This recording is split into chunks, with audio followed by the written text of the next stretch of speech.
Segunda exposición de la jornada en el Senado sobre la ley que busca condenar con mayor dureza las falsas denuncias. Lo digo porque si están viendo esto después en diferido y en fragmentos diferentes o lo que sea, como para que se puedan contextualizar, si para la gente, hablando hacia el futuro, si alguien que lo está viendo por separado, que sepa que hay otro fragmento, probablemente subido antes, hablando del caso de Francisco y Pablo Guisoni, y ahí es donde contextualizamos esto con mucha más profundidad. Ahora vamos a ver el caso de Cristina Cuicchi, que en realidad es el caso de su hijo. Ella está hablando en esta jornada en nombre de su hijo, que se suicidó.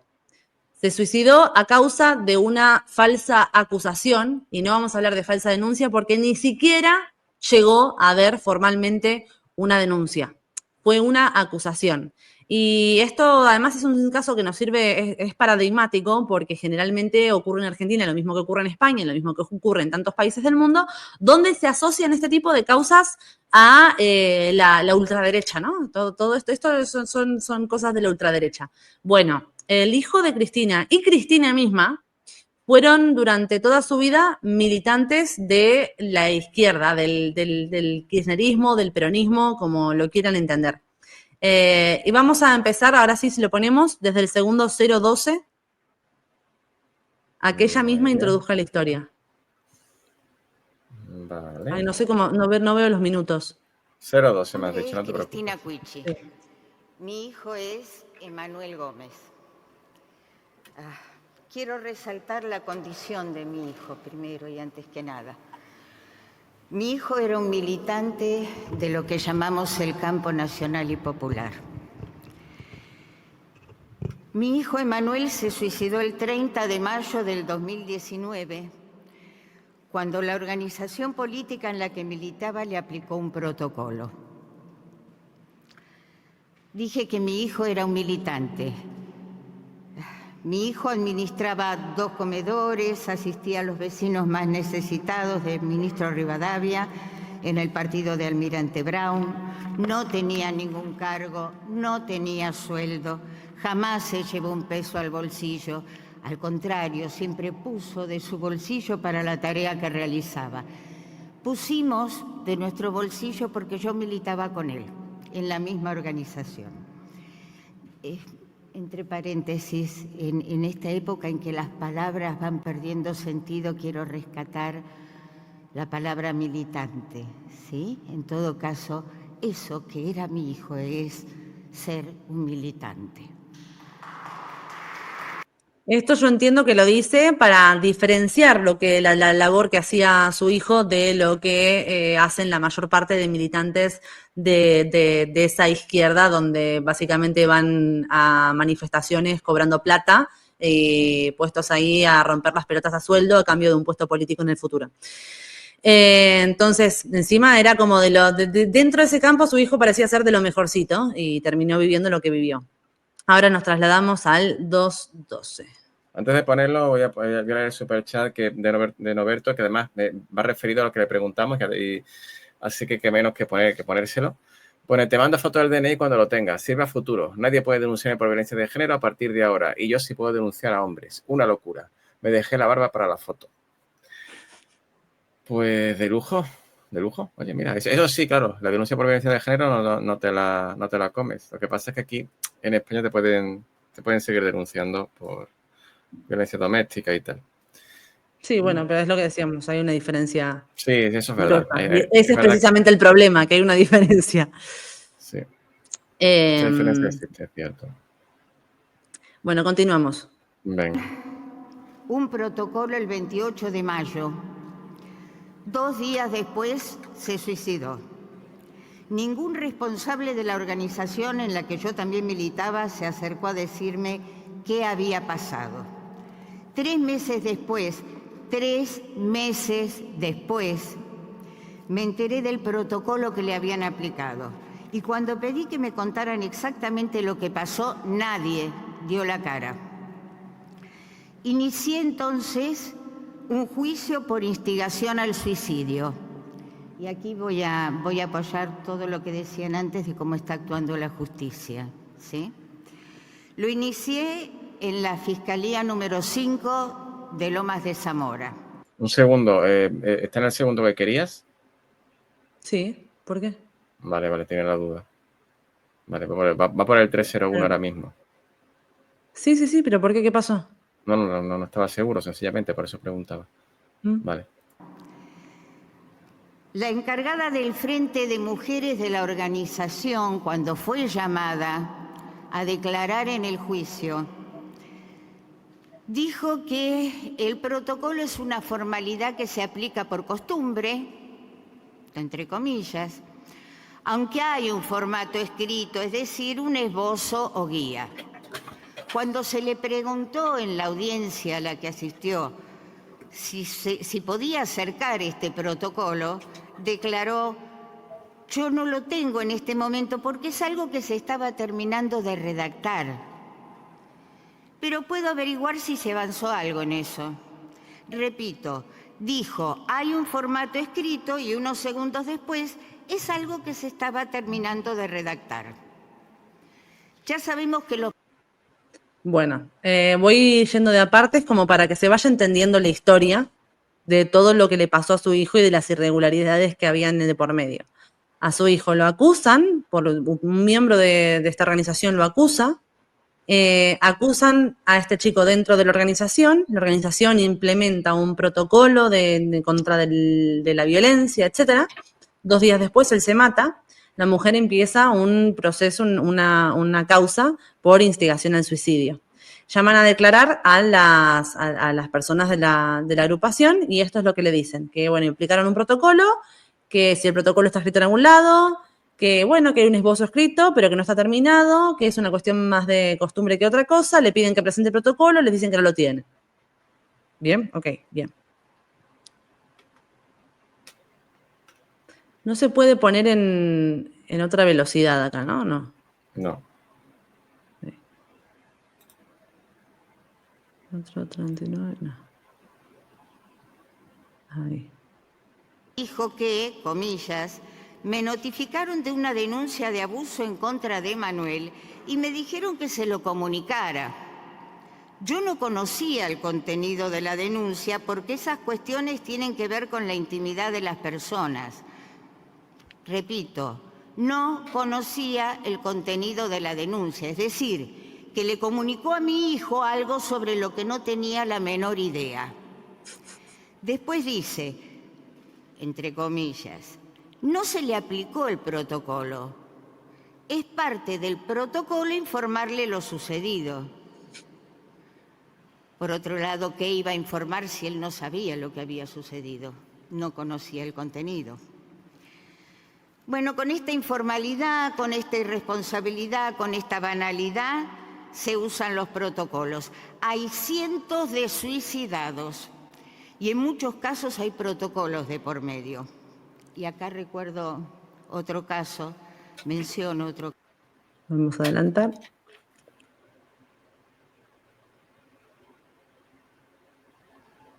A mí me encantaría ponérselos enteros, pero es bastante largo, entonces trato de aligerarlo. Si lo quisieran buscar en alguna parte, ¿dónde está? Mira, yo les digo, tendría que estar la jornada completa en el canal de YouTube del Senado, pero voy a ver si creo que tengo Canal de a YouTube del mano Senado de Argentina. Pues si lo queréis ver luego. Senado de la Nación, sí. Y ahí deben estar todas, además, las ponencias. A ver. Jornada contra las falsas denuncias, 20 del 05 del 25. Está en YouTube, sí. De hecho, les muestro hasta la miniatura ahí. Buscan Muy eso. bien. De Manuel, porque nunca hizo una denuncia penal ni una denuncia en ninguna comisaría. Es la acusadora de Manuel. Quería que la organización política le hiciera un escrache. No le bastaba con el protocolo. Porque lo que pretenden con el escrache es la justicia express. Ya queda sancionado por toda la sociedad.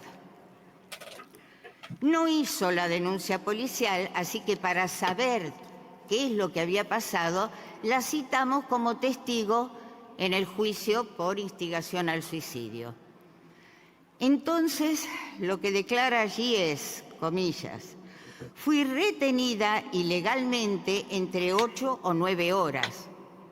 Primera denuncia que podría haber hecho en una comisaría, en la justicia, secuestro.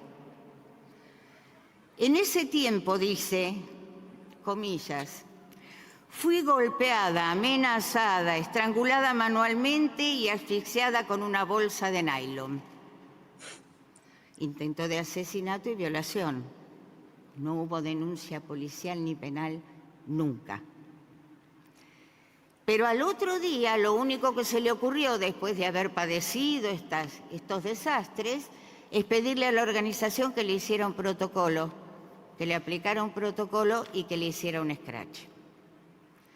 Si estos hechos ocurrieron y se los contó así a la encargada de género de la organización tendría que haber hecho la denuncia. La organización... Bueno, obviamente no ocurrió. O sea, a la organización le relatan hechos tan putamente barbáricos y la organización dice, bueno, apliquemos el protocolo y hasta ahí. Súper normal. ¿Estás bien, Juanma? Te noto medio alicaído. No, estoy bien, no te preocupes. Ok.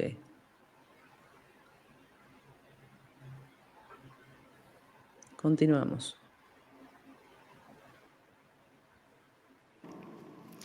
Lo primero que hicieron los fiscales fue preguntarme informalmente, claro, si yo tenía alguna asistencia psiquiátrica. O sea, de entrada me trataron de loca. Parece que a los fiscales sí se les permite maltratar a las mujeres o ejercer violencia de género.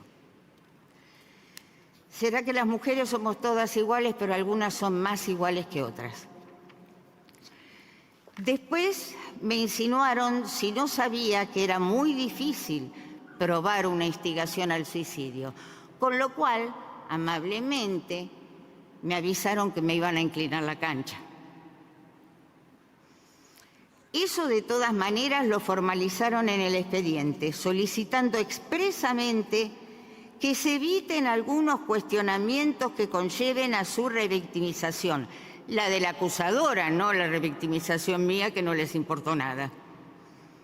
Es decir, ya dieron por sentado que quien estaba imputada por instigación era la víctima. Y a partir de ahí el proceso no fue por instigación al suicidio, sino por violación.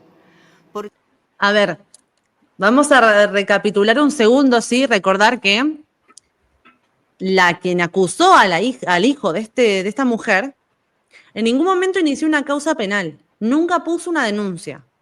Lo único que hizo fue limitarse a acusarlo frente a la organización que aplicó un protocolo y por lo cual este chico después se mató. La madre inicia una denuncia por instigación al suicidio y en esa causa, que es la primera causa judicial que existe, dicen que van a evitar ciertos cuestionamientos por parte de la defensa que ella pone para evitar la revictimización de la víctima. ¿Qué víctima? No sabemos, ni siquiera es denunciante, porque no hubo nunca una causa en contra del chico. ¿Se entiende, no? Sí. La barbaridad de la que estamos hablando. Esta mujer estuvo amparada por los derechos y garantías de las personas víctimas de delito y las reglas de Brasilia sobre acceso a la justicia de las personas en condición de vulnerabilidad. Por eso se le pidió a mi abogado, comillas, que evite efectuar preguntas y cuestionamientos impertinentes respecto al relato. ¿Qué consideraron sus señorías preguntas impertinentes? Que indique los motivos o razones por las cuales no radicó la denuncia penal al respecto. Esa es una pregunta impertinente. La idea era muy obvia, ¿no? Que no pudiera, no hubiese defenderse, sino que no pudiera acusar. Era básicamente la idea. Que no pudiera acusar, era la idea que tenía claramente, que sí. No pudieran acusarle de estar mintiendo. ¿De qué manera pueden considerar esa pregunta como impertinente cuando tiene que ver todo con eso? La justicia invirtió la causa. La acusada por instigación al suicidio se convirtió en la víctima. Y yo, que buscaba justicia para mi hijo, me convertí en la madre de un violador. De hecho, se consideró que en su relato se comprobó prima facie rapto, abuso con acceso carnal, lesiones y amenazas. La víctima dijo que había llamado a la línea 144, sí, pero no presentó pruebas. La víctima dijo que se comunicó con el Ministerio de Mujeres, sí, pero para que el Ministerio le mandara una notificación a la Fiscalía a fin de evitar la revictimización. O sea que le ayudaron a montar la escena. La víctima dijo que estaba bajo tratamiento psicológico, sí, pero no trajo ninguna constancia. Y por supuesto, cuando hablan del estado emocional de la declarante, es que se puso a llorar. O sea, suspenden la declaración de la mujer y no le hace más preguntas debido al estado emocional de la declarante, que es que se puso a llorar. A una tipa a la que están acusando por instigación al suicidio, que sin que haya jamás interpuesto una denuncia contra este chico que se suicidó por los hechos de los que lo acusaban, le suspenden la declaración porque se puso a llorar.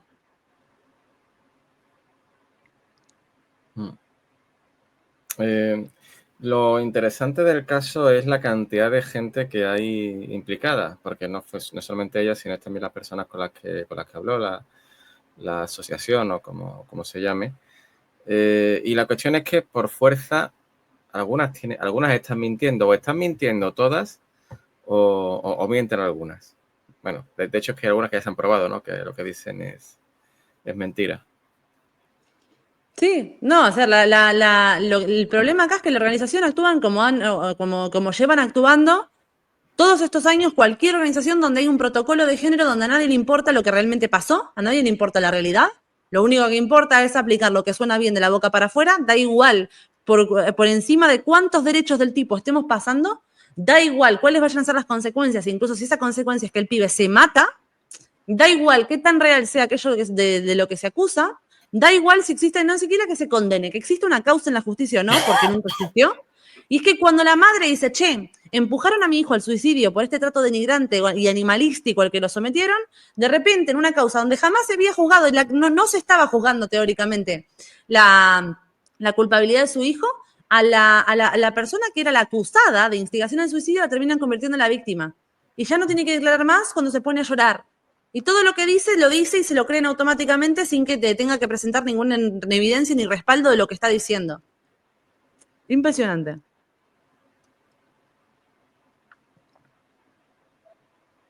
Y matrices, cuando se suicidó el director de teatro Omar Pacheco, al día siguiente, en el diario Página 12, la socióloga María Pía López escribió: un hombre se suicidó para acallar lo que otras voces por primera vez hacen escuchar. Matándose gritó para enmudecer, una vez más, a las otras voces. Y agrega: nos tiran cadáveres al centro de la escena para silenciarnos. ¿Escuchaste, no? Sí, esa cara. Madre mía. El que se mata para silenciar a las víctimas. ¿Eh? Esa es la tesis que defienden. Joder. Es que es verdad que a veces me siento con estos temas, pero yo creo que siempre nos quedamos cortos cuando señalamos los fanáticas que llegan a ser. Sí. O sea, porque no lo podemos, porque nuestro cerebro no lo puede entender. No se crearon las conexiones neuronales que tienen estas personas en la cabeza como para poder llegar a concluir en algo así. Dije que soy una militante y que vengo todos los miércoles a este lugar del lado de afuera.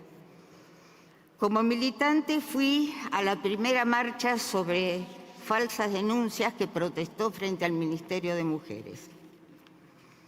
Nos bajaron las persianas del ministerio en la cabeza, literalmente, y una diputada nos trató de defensoras de violadores a las madres, hermanas, hijas que estábamos allí. Cuando el ministro Cunio Libarona se presentó por primera vez aquí mismo, otra diputada dijo que las mujeres que estaban eran una barra de pedófilos. Diputada Macha y diputada Biasi, me pueden encontrar todos los miércoles aquí afuera. Acérquense con respeto y explíquenme por qué soy protectora de pedófilos. Marina Biasi es una diputada que en una comisión que se organizó por derechos de la infancia, si no me recuerdo, donde participó el ministro Cunio Libarona, porque se trataban estos temas relativos a cosas que tienen que ver con la obstrucción de vínculos, las denuncias falsas, etcétera, fueron invitadas las mujeres de estas agrupaciones a participar de la comisión, algo parecido a lo que pasó con Miguel Ángel, que lo tuvimos antes, solo que estas mujeres estaban simplemente asistiendo, no estaban participando, no iban a hablar. La diputada Marina Biasi las acusó en la cara, o sea, deteniéndolas ahí adelante, de ser defensoras de violadores y que por qué estaban ahí. Y la otra que menciona Mónica Macha es, entre otras cosas, es la diputada feminista más importante del país, siempre lo describo de esa manera, por contextualizar a quienes no la conozcan, y además es la que propuso el proyecto de ley de violencia vicaria. Es la que organizó ese evento donde, que vos también lo viste, ¿te acordás, Sí. no? Sí. Okay. Nació bastante para tratar de ese evento. Bastante enojo, sí. Bueno, pero Bueno. bastante material sobre todo, que a día de hoy todavía lo podemos utilizar. Y vamos con lo último y más relevante de esta jornada. 19:36. Un poquito antes. Ahí. Sin una ideología que difundió, que financió, que convenció a millones de jovencitas y creó un clima. En este mismo lugar estuvo Jazmín Carro, la chica que denunció falsamente a su papá y tuvo la valentía de decirlo. Con la firma de la licenciada Dora Barrancos, por esa declaración de Jazmín se le hizo una causa a la senadora Lozada y al ministro. En vez de acercarse a Jazmín y preguntarle si era cierto y compartir su dolor, investigar, iniciaron una causa. Este papel que tengo aquí es de un curso de feminismo que yo hice por 2 años entre el 2015 y 2016 y me fue entregado por Dora Barrancos. No quiero que se tome lo que voy a hacer como un acto de... Dora Barrancos es quien denunció al ministro de Justicia, Cunio Libarona, y a la senadora Carolina Lozada por lo de Jazmín. Violencia, sino como un acto de liberación y de continuar el duelo por mi hijo. Porque yo soy respetuosa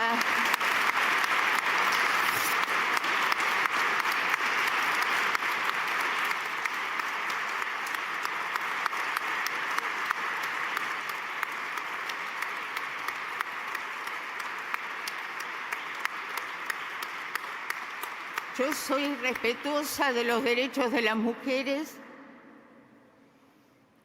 creo en la igualdad, pero lo que pasó en este país no tuvo nada que ver con eso, nada que ver con eso.